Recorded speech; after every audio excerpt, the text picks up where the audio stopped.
आधी गॅस लावून घ्यायचा आणि मग त्यामध्ये थोडंसं 1 चम्मच तूप घालायचं.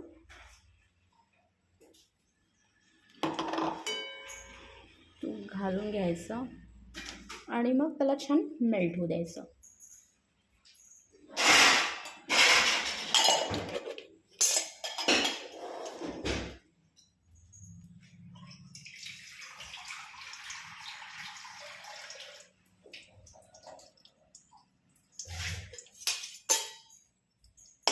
छान मेल्ट झालं की मग त्यामध्ये गाजर टाकायचं. आज आपण गाजरचं हलवा बनवणार आहे. ठीक आहे.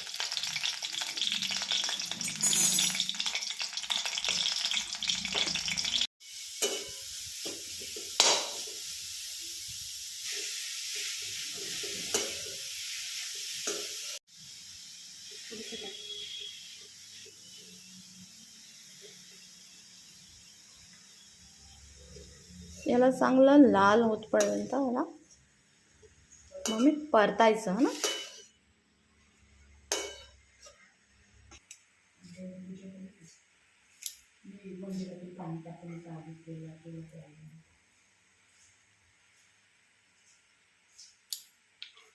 बदाम अशी तोडून घ्यायची आहे ना आणि याला पण तेलामध्ये थोडंसं फ्राय करून घ्यायचं म्हणजे ते क्रंची वाटतं.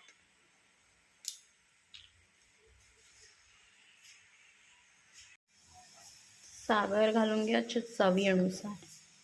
याला मिक्स करायचं आणि आणखी ह्यासाठी ठेवायचं.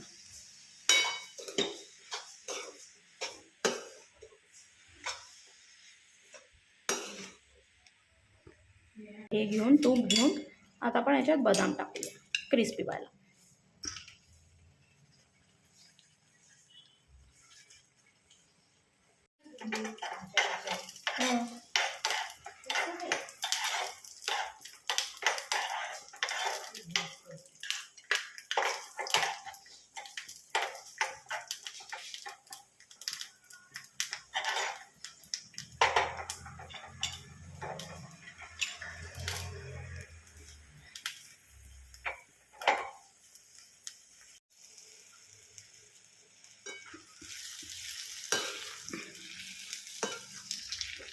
याला मिक्स करून घ्यायचं आणि आणखी रेड होतपर्यंत ठेवायचं.